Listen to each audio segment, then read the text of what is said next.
Hello दोस्तों, कैसे आप सभी। उम्मीद है अच्छे होंगे, स्वस्थ होंगे और मस्त होंगे।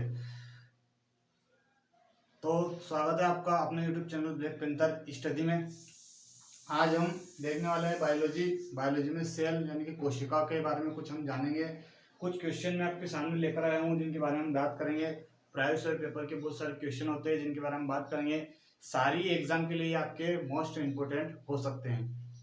तो देखते हैं, शुरुआत करते हैं एक अच्छे मोटिवेशन कोट के साथ जो मैंने आपके सामने लिख रखा है। देखिए क्या लिखा हुआ है। बोला गया है कि सफलता मन की एक आस्था है। सफलता मन की एक आस्था है। यदि आप सफलता प्राप्त करना चाहते हैं तो स्वयं को एक सफल व्यक्ति मानना शुरू कर दीजिए। यदि दोस्तों आप भी खुद को सफलता की ओर ले जाना चाहते हो तो आपको खुद के लिए पहले सफल व्यक्ति मानना शुरू करना पड़ेगा। तो देखते हैं हम आगे।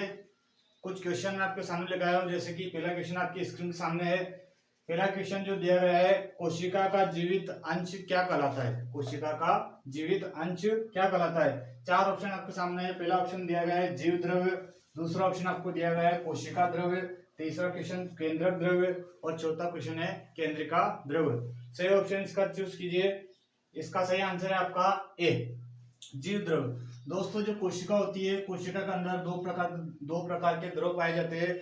एक तो कोशिका के अंदर जो द्रव होता है उसे बोलते हैं कोशिका द्रव। क्या बोलते हैं? कोशिका द्रव। और कोशिका के अंदर ही न्यूक्लियस यानी कि केंद्रक पाया जाता है। और केंद्रक जो पाया जाता है, इस केंद्रक के अंदर जो द्रव पाया जाता है उसे बोलते हैं केंद्रिका द्रव। तो हमने बात की अभी जीव द्रव की। जीव द्रव जो होता है ये कोशिका द्रव्य प्लस केंद्रक द्रव दोनों से मिलकर बना हुआ है। यानी कि कोशिका द्रव और केंद्रक द्रव को मिलाकर हम क्या बोलेंगे, वो कहलाता है जीव द्रव्य। नेक्स्ट क्वेश्चन आपके इसके सामने, दूसरा क्वेश्चन, जीव द्रव्य किनसे मिलकर बना होता है। तो अभी मैंने आपको बताया है कोशिका द्रव, केंद्रक द्रव, अन्य कोशिकाओं से बना होता है ये उपयुक्त। इसमें आएगा आंसर नंबर आपका डी। नेक्स्ट क्वेश्चन तीसरा, सबसे छोटी कोशिका किसकी होती है। तो सबसे छोटी कोशिका जो होती है, विश्व की बात कर रहा है दोस्तों, वो सबसे छोटी कोशिका जो होती है वो होती है आपकी माइकोप्लाज्मा विश्व की सबसे छोटी कोशिका होती है। आपसे कभी बात करें छोटी कोशिका की तो सबसे छोटी कोशिका ये होती है। और विश्व में यदि आपसे पूछे कि सबसे बड़ी कोशिका कौन सी होती है तो वो होती है शुतुरमुर्ग का अंडा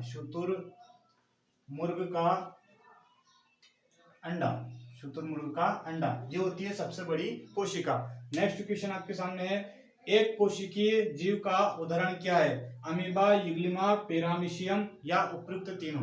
क्या है सही आंसर इसका सही आंसर होगा आपका उपयुक्त तीनों। जो आपके है एक कोशिकीय जीव का उदाहरण है, अमीबा भी है और यूग्लिना भी है और पैरामीशियम भी है। नेक्स्ट क्वेश्चन आपके सामने, कोशिका भित्ति किसमें पाई जाती है।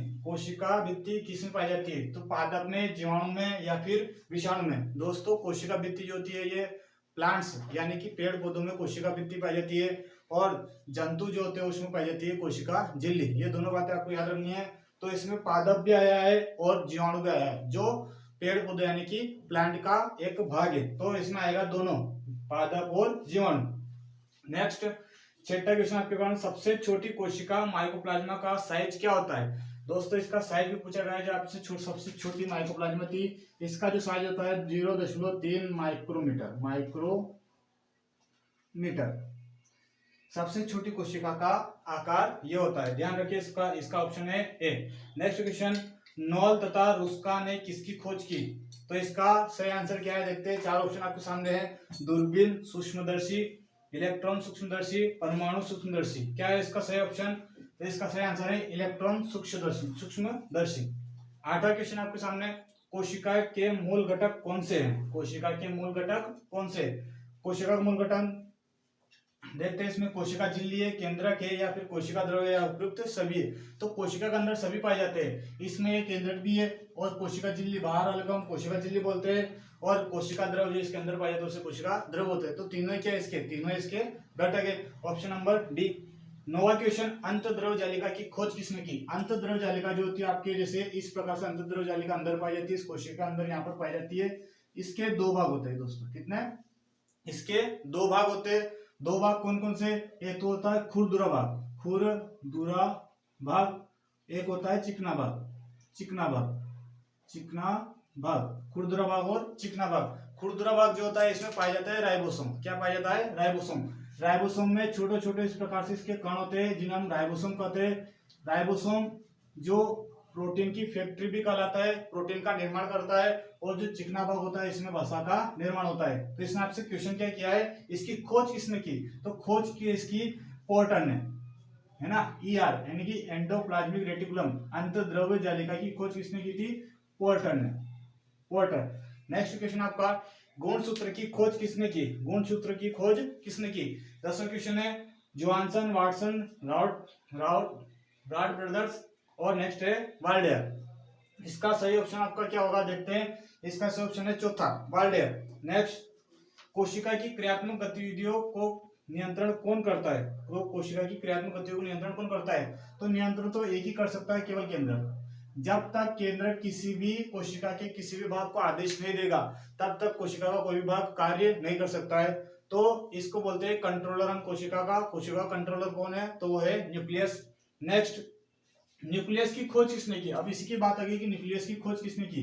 न्यूक्लियस की खोज किसने की? आपका सही ऑप्शन उसमें होना चाहिए। आंसर देखते हैं, Wright brothers, Robert Koch, Robert Hooke या हेक्सले। इसका सही आंसर है right, Robert Brown. Robert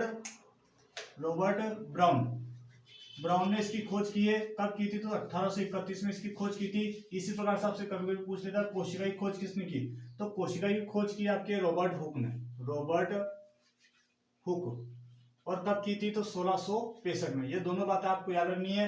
nucleus की खोज हुई थी रॉबर्ट ब्राउन ने की थी 1831 में, और रॉबर्ट हुक ने की थी 1665 में। किसकी? कोशिका की खोज। 13वां क्वेश्चन आपके सामने है, वैज्ञानिक हेक्सले ने जीवन का भौतिक आधार किसे माना है? तो इसे माना है कोशिका द्रव को, केंद्रक द्रव को, केंद्रिका को या फिर जीव द्रव को। सही ऑप्शन इसका हो सकता है डी, क्योंकि ये जो होते हैं अभी मैंने आपको बताया पहले क्वेश्चन में, कोशिका द्रव और केंद्रक द्रव को मिलकर क्या बोलते हैं? जीव द्रव। तो जीवन का आधार क्या होगा? जीव द्रव होगा। नेक्स्ट, 14वां क्वेश्चन आपके सामने, माइटोकॉन्ड्रिया शब्द किसने दिया? जो कोशिका होती है इसके अंदर एक भाग पाया जाता है माइटोकॉन्ड्रिया। माइटोकॉन्ड्रिया का जो इस प्रकार से एक भाग होता है माइटोकॉन्ड्रिया, जैसे हम इसे समझ लेते हैं माइटोकॉन्ड्रिया है। इसका जो एक ऐसा अंदर का भाग होता है, सांप नुमा या फिर ऐसा बोल सकता है, इसका अंदर का भाग होता है। अंदर के भाग को बोलते हैं क्रिस्टिक। क्या बोलते हैं इसको? क्रिस्टिक। माइटोकॉन्ड्रिया का आंतरिक भाग क्या कहलाता है? ये भी क्वेश्चन आया था है। तो माइटोकॉन्ड्रिया का आंतरिक भाग कहलाता है क्रिस्टिक। और जब ये क्रिस्टिक में एक क्रेब चक्र चलता रहता है, इस क्रेब चक्र के दौरान एक प्रक्रिया होती है जिसमें एटीपी का निर्माण होता है। किसका निर्माण होता है? एटीपी का। इस एटीपी का निर्माण के तहत जब ये एटीपी का निर्माण हो रहा है तो इसमें कम से कम 38 एटीपी जब बनती है, कितनी एटीपी? 38 एटीपी जब बनती है तो उसमें एक ग्लूकोज का निर्माण होता है। और एक ग्लूकोज के साथ ही हमें जो ऊर्जा प्राप्त होती है 4.2 किलो कैलोरी की ऊर्जा प्राप्त होती है। ध्यान रखना दोस्तों, क्वेश्चन कहीं से भी आ सकता है। कहाँ पाया जाता है? माइटोकॉन्ड्रिया में। माइटोकॉन्ड्रिया में जो आंतरिक भाग कहलाता है क्रिस्टिक। एटीपी का निर्माण होता है, कितने एटीपी का? तो 38 एटीपी का। और 4.2 एक ग्लूकोज के दौरान हमें कितनी? 4.2 किलो कैलोरी ऊर्जा की प्राप्ति होती है।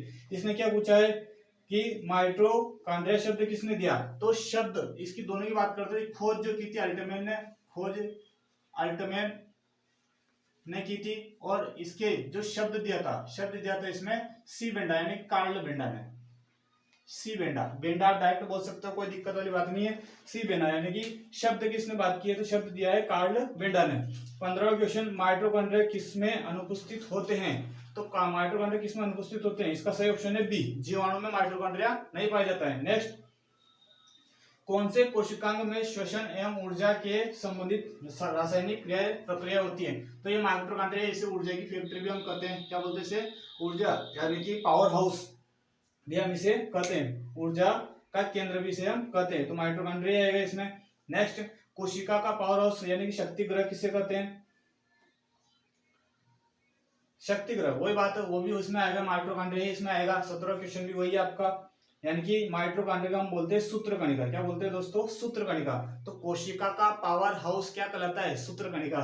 ऑप्शन देखो, माइटोकॉन्ड्रिया का हिंदी का नाम क्या है? सूत्रकणिका। सूत्रकणिका, इसमें आप ध्यान रखें क्योंकि कभी भी ये हिंदी नाम भी आ सकता है। नेक्स्ट 18वां क्वेश्चन, कोशिका की ऊर्जा के रूप में किसको जाना जाता है? अभी मैंने आपको बताया एटीपी। एटीपी का निर्माण करता है कौन? माइटोकॉन्ड्रिया। एटीपी का फुल फॉर्म है एडिनोसिन ट्राइफॉस्फेट। एडिनोसिन अंग माइटोकॉन्ड्रिया किसमें पाया जाता है? कोशिका का जो अंग होता है माइटोकॉन्ड्रिया किसमें पाया जाता है? ये यूकैरियोटिक में आता है या फिर प्रोकैरियोटिक में? देखिए दोस्तों, कोशिका के अंदर दो प्रकार की कोशिका होती है, तो यूकैरियोटिक कोशिका, एक होती है प्रोकैरियोटिक कोशिका।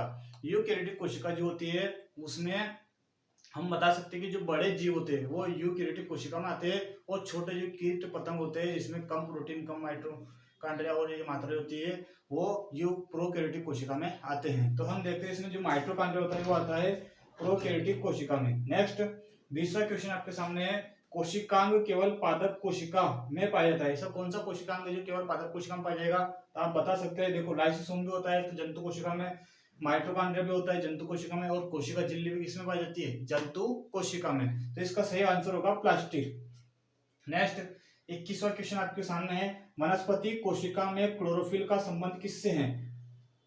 तो क्या कार्य करता है क्लोरोफिल? तो इसका सही ऑप्शन होगा सी, प्रकाश संश्लेषण का कार्य करता है क्लोरोफिल। नेक्स्ट, पादप कोशिका का कोशिकांग द्रव घिरा रहता है, किसके को घिरा रहता है? तो पादप कोशिका का कोशिका द्रव घिरा रहता है किससे? पादप कोशिका का तो घिरा रहता है कोशिका भित्ति से, और अंदर घिरा रहता है केंद्रक से। तो दोनों आएगा इसका ऑप्शन नंबर बी।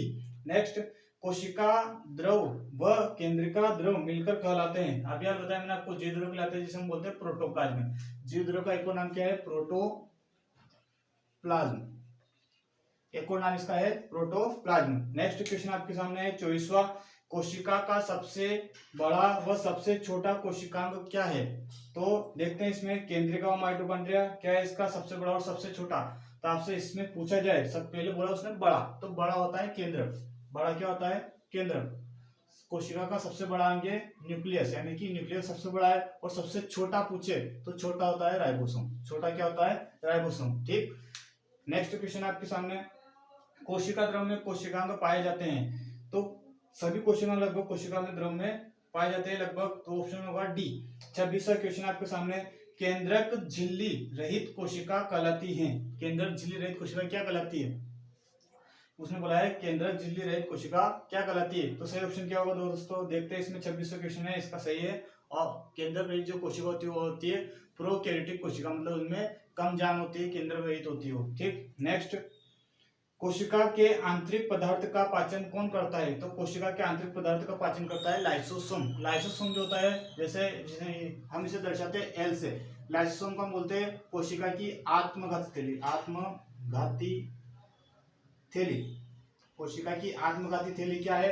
तो वह है क्या है आपका? लाइसोसोम। इसका सही ऑप्शन होगा लाइसोसोम। 28वां क्वेश्चन आपके सामने है, कोशिका में जल की मात्रा लगभग कितनी होती है? तो होती है जल की मात्रा लगभग कोशिका में 80%। कितनी होती है? 80% जल की मात्रा उसमें होती है। नेक्स्ट 29वां क्वेश्चन आपके सामने है, प्रोकैरियोटिक कोशिका के उदाहरण हैं। तो उदाहरण क्या हो सकते हैं प्रोकैरियोटिक कोशिका? मैंने पहले बताया जो छोटे जीव होते हैं वो काय में आते हैं? प्रोकैरियोटिक कोशिका में। तो इसमें एक तो जीवाणु जो आपको दिखेगा वो भी आएगा, और एक और आपको दिखेगा शैवाल, ये भी काय में आएगा? प्रोकैरियोटिक। ऑप्शन आ जाएंगे दोनों, यानी कि सी। नेक्स्ट, वैज्ञानिक जॉर्ज पेलेडन ने किसकी खोज की? जॉर्ज पेलेडन ने जो खोज की थी वो की थी राइबोसोम की। किसकी की थी? राइबोसोम। राइबोसोम, राइबोसोम को दर्शाते आर से। राइबोसोम की खोज की पेलाडन ने। किसने की? पेलाडन। राइबोसोम जो होता है ये क्या करता है? यह प्रोटीन की फैक्ट्री कहलाती है। क्या कहलाती है? राइबोसोम को हम कोशिका की प्रोटीन की फैक्ट्री कहते हैं। इसमें दो प्रकार के प्रोटीन पाए जाते हैं। एक तो होता है राइबोसोम, जो होते हैं यूं बोल सकते हैं कि राइबोसोम जो होते हैं वो दो प्रकार के होते हैं। एक तो 70S राइबोसोम, एक होता है 80S राइबोसोम। 70S राइबोसोम जो पाया जाता है वो किसमें पाया जाता है? 70S राइबोसोम पाया जाता है आपके छोटे जो जीव कीट पतंग होते हैं उसमें पाया जाता है, और 80S जो राइबोसोम होता है वो बड़े जीव जानवर में पाया जाता है। नेक्स्ट, अंतर्द्रव जालिका ER के प्रकार होते हैं। अभी मैंने बताया आपको दो प्रकार इसके थे अंतर्द्रव जालिका के, कौन कौन से? एक तो खुरद्रव और एक चिकना। तो ऑप्शन नंबर दोनों आ जाए इसमें। नेक्स्ट, माइटोकॉन्ड्रिया की खोज किसने की थी? माइटोकॉन्ड्रिया। अभी यार मैंने यहाँ बताया था देखो, माइटोकॉन्ड्रिया ये रहे यहाँ पर, खोज मैंने आपको बताई थी अल्टमैन, और शब्द किसने दिया था? सी बेंडा ने। तो खोज की थी अल्टमैन ने। नेक्स्ट, आरबीसी का निर्माण ग्रह एवं कब्रिस्तान क्या है? तो ग्रह तो इसका हो जाएगा अस्थिमज्जा, जो आरबीसी का निर्माण होता है कहाँ से होता है, अस्थिमज्जा से, और खत्म कहाँ जाके होती है, प्लीहा में, तो अस्थिमज्जा और प्लीहा, option number B. Next, lysosome बनने के लिए कौन उत्तरदायी है, लाइसोसोम बनने के लिए कौन उत्तरदायी है, तो सही ऑप्शन है इसका सही ऑप्शन है गोल्गी काय। क्या ऑप्शन है, गोल्गी काय। नेक्स्ट, गोल्गी काय जो होता है इसको हम कोशिका का ऊर्जा का आदान प्रदान करना भी करते हैं इसे, है ना, यानी कि कोशिका में जो ऊर्जा होती है ये बंडलों और प्रकटों के रूप में चलती है, मतलब जो बंडल और प्रकट होते हैं ऊर्जा को आदान प्रदान कौन करता है कोशिका के अंदर, यानी कि शरीर के अंदर जो मानव शरीर होता है या फिर अन्य जंतु होते हैं, अन्य जंतुओं के अंदर कोशिका का आदान प्रदान कौन करता है, तो वो करता है गोल्गी काय इसे, ठीक है। नेक्स्ट क्वेश्चन है आपका, पादप कोशिका में जल, भोजन एवं उत्सर्जित पदार्थों का भंडार कौन करता है, उत्सर्जित पदार्थों का भंडार कौन करता है, वो करता है प्लास्टेड। कौन करता है, प्लास्टेड। नेक्स्ट क्वेश्चन आपके सामने, अगला क्वेश्चन आएगा, कोशिकांग राइबोसोम का क्या कार्य है, तो कोशिकांग अभियान मैंने आपको बताया इसे प्रोटीन की फैक्ट्री कहते हैं, है ना, ये प्रोटीन संश्लेषण का कार्य करता है, तो ऑप्शन नंबर इसमें आ जाएंगे दोनों ही, क्या आ जाएंगे, दोनों ही। 37 क्वेश्चन आपके सामने है, केंद्रक के बारे में सत्य कथन कौन सा है, तो सत्य कथन क्या हो सकता है दोस्तों, देखते हैं, इसका ऑप्शन है डी, क्या आएगा, डी, उपयुक्त दोनों, ऊपर के जो दोनों है जो क्या है, सॉरी तीनों क्या है इसमें, केंद्रक के बारे में सत्य कथन है, कोशिका का नियंत्रण कक्ष किसे बोलते हैं, तो केंद्रक को, राइबोसोम का निर्माता ये भी केंद्रक है, आनुवांशिक सूचनाओं का स्थानांतरण कौन करता है, ये तो ये भी केंद्रक करता है। नेक्स्ट क्वेश्चन आपके सामने है 38वां, रुधिर में सर्वाधिक प्रतिशतता किसकी होती है, तो ये होती है आरबीसी की, डब्ल्यूबीसी की, या प्लेटलेट्स, या फिर तीनों की, तो सबसे ज्यादा जो होती है वो पाई जाती है आरबीसी, लगभग 50 लाख यानी कि 5 मिलियन के लगभग इसमें आरबीसी पाई जाती है। कोशिका विभाजन में सहायक कौन करता है, तो कोशिका विभाजन में सहायता कौन करता है, कोशिका में सेंट्रोसोम नाम का तत्व पाया जाता है, सेंट्रोसोम जिसे हम बोलते हैं तारकाय, क्या बोलते हैं, तारकाय, यह कोशिका विभाजन में सहायक है, कोशिका विभाजन का कार्य कौन करता है, तो ये तारकाय करता है। 40वां क्वेश्चन कौन सा है, कोशिकांग गोल्गी काय का कार्य क्या है, नेक्स्ट क्वेश्चन है कोशिका गोल्गी काय, मैंने आपको बताया था ये ऊर्जा का आदान प्रदान करता है गोल्गी काय, तो इसका सही ऑप्शन क्या हो जाएगा सर, दोस्तों इसका सही ऑप्शन होगा डी, उपयुक्त सभी, क्यों, क्योंकि देखते हैं पहला क्वेश्चन इसमें क्या, पहला ऑप्शन जो देखा है कोशिकीय पदार्थों का स्त्रावण एवं परिवहन करना, अभी मैंने बताया, वसा का संचय करना, ये भी सही है, उत्सर्जित पदार्थों को कोशिका से बाहर निकालने में मदद करना, ये भी सही है, मतलब ये उत्सर्जन भी करता है और वसा का भी निर्माण करता है और वसा का संचय भी करता है, आगे से बच्चे उसको पहुंचाता है, और मैंने अभी आपको बताया कि ऊर्जा को आदान प्रदान कौन करेगा, तो वो करेगा गोल्गी काय। 41वां क्वेश्चन आपके सामने, कोशिका का अध्ययन किसमें किया जाता है, कोशिका का अध्ययन किसमें किया जाता है, तो वो कहलाता है साइटोलॉजी, है ना, कोशिका का अध्ययन क्या कहलाता है, तो साइटोलॉजी, क्या कहलाता है, साइटोलॉजी, कोशिका का अध्ययन कहलाता है। नेक्स्ट क्वेश्चन आपके सामने है 42वां, कि कौन वनस्पति एवं प्राणी कोशिका दोनों में पाया जाता है, तो वनस्पति एवं प्राणी कोशिका में कौन पाया जाता है, वो है सूत्रकणिका, यानी कि माइटोकॉन्ड्रिया, माइटोकॉन्ड्रिया हमने अभी बोला था सूत्रकणिका, ये जो होता है पादप एवं जंतु कोशिका दोनों में ही पाया जाता है। नेक्स्ट क्वेश्चन 43वां क्वेश्चन आपके सामने है, कौन सा कोशिकांग पादप कोशिका में सुविकसित एवं जंतु कोशिका में अनुपस्थित या न के बराबर होता है, तो इसकी बात आए, इसका सही ऑप्शन क्या हो सकता है, देखते हैं, इसका सही ऑप्शन है रिक्तिका, रिक्तिका एक नया शब्द है दोस्तों, इसको आप याद रखना। नेक्स्ट क्वेश्चन है आपका, लाल रक्त कणिकाओं का जीवन काल कितना होता है, तो लाल रक्त कणिका आरबीसी के बारे में पूछ रहा हो, उनका जीवन काल होता है लगभग 120 दिन, कितना होता है, 120 दिन। जो श्वेत रक्त कणिका होता है उसका जीवन काल होता है लगभग 7 दिन, और जो आपके प्लेटलेट्स होता है उनका जीवन काल होता है लगभग 3 से 4 दिन, आप ध्यान रखें। नेक्स्ट क्वेश्चन, कोशिकांग लाइसोसोम की खोज किसने की, कोशिकांग लाइसोसोम की खोज किसने की, ये आपको सही आंसर बताना है, लाइसोसोम के बारे में, मतलब लाइसोसोम की खोज किसने की, तो यार दोस्तों जो लाइसोसोम मैं आपको बताया था यहाँ पर डी डुबे, किसने की थी, डी डुबे, लाइसोसोम की खोज किसने की थी, तो डी डुबे ने की थी, ध्यान रखें दोस्तों, आपको ये याद होना चाहिए। नेक्स्ट कौन से कोशिकांग को कोशिका की आत्मघाती थैली कहा जाता है या फिर पाचन थैली कहा जाता है? मैंने आपको पहले ही बताया है, लाइसोसोम को ही आत्मघाती थैली कहते हैं या फिर पाचन थैली कहते हैं। ध्यान रखें दोस्तों। 47वां क्वेश्चन आपके सामने है, गोल्जिकाई की खोज किसने की थी? तो गोल्जिकाई की खोज की थी कैमिलो गोल्जी ने। और कब की थी ये भी आपसे पूछ लिया है। देखो नाम तो तीनों एक ही है, ऑप्शन में एक जैसे है, बस आपको बताना क्या है, मेंशन आपको याद रखना है। तो इसका सही ऑप्शन होगा 1888। कब आएगा? 1888। सही ऑप्शन इसका ये हो जाएगा, कैमिलो गोल्जी 1888। 48वां क्वेश्चन आपके सामने है, हम बहुत नजदीक पहुंच चुके हैं। कोशिकाएं मिलकर प्राथमिक रूप से किसका निर्माण करती है? तो किसका निर्माण कर रही है कोशिकाएं? ऊतकों का। किसका कर रही है? ऊतक। देखो सर दोस्तों, जो होता है कोशिका से मिलकर ही ऊतक बनते हैं। कोशिका से क्या बनते हैं? ऊतक। ऊतक से बनते हैं अंग। क्या बनते हैं? अंग। और अंग से बनता है शरीर। तो ये प्रक्रिया इस प्रकार से चलती है। तो ऊतक, कोशिका से बनते हैं क्या? ऊतक। 49वां क्वेश्चन है, कोशिका भित्ति किसकी बनी होती है? तो कोशिका भित्ति बनी होती है सेल्यूलोज की। किसकी बनी होती है? सेल्यूलोज की। कोशिका भित्ति किसकी बनी होती है? सेल्यूलोज। सेल्यूलोज, ठीक है, सेल्यूलोज की बनी होती है। नेक्स्ट क्वेश्चन आपके, कोशिका झिल्ली किसकी बनी होती है? तो कोशिका झिल्ली किसकी बनी होती है? काइटिन की, वसा की, प्रोटीन की, या ए और बी और सी दोनों। तो इसका सही ऑप्शन क्या हो सकता है? देखते हैं दोस्तों। सही इसका ऑप्शन होगा, कोशिका झिल्ली की बात की उसने, तो इसका आएगा वसा और प्रोटीन, बी और सी दोनों ऑप्शन इसमें आएगी। काइटिन नहीं आएगा, काइटिन आपके उसमें आ जाएगा पादप कोशिका में, तो उसका ये ऑप्शन सही नहीं हो सकता। सही ऑप्शन इसका डी होगा। ठीक, एक लास्ट क्वेश्चन 51वां क्वेश्चन मैं आपको दे रहा हूं होमवर्क में, ये आपको मुझे कमेंट करके बताना है कि इसका सही ऑप्शन क्या होगा। क्वेश्चन है, कोशिका झिल्ली की प्रकृति होती है, क्या होती है कोशिका झिल्ली की प्रकृति, ये आपको बताना है। तो कोशिका झिल्ली की प्रकृति क्या होती है? पारगम्य होती है, अर्ध पारगम्य होती है, अवरुद्ध होती है, इनमें से कोई नहीं। सही आंसर इसमें आपको कमेंट में करना है। कमेंट में मुझे बताए दोस्तों। और आपको क्लास कैसी लगी, क्वेश्चन किस प्रकार के थे, क्या आपको कुछ क्वेश्चन याद थे या नहीं थे, मुझे कमेंट में जरूर बताएं। इसी प्रकार से हम आगे के क्वेश्चन भी, साइंस के क्वेश्चन लेकर आते रहेंगे। मैंने आपके कवर किया, आपके सेल कोशिका जो बायोलॉजी में सेल आता है उनकी कवर करने की कोशिश की। लगभग 50 क्वेश्चन जो हमने किए, इनमें आपको बहुत सारी चीजें आपको पढ़ने लायक होगी। और बहुत सारे क्वेश्चन ऐसे है जो परीक्षा में, सभी क्वेश्चन लगभग परीक्षा से मैंने छाटे, सभी क्वेश्चन वहां से आ चुके हैं। तो आपको इनके बारे में ध्यान रखना है। आगे से आगे हम क्वेश्चन को और लाते रहेंगे।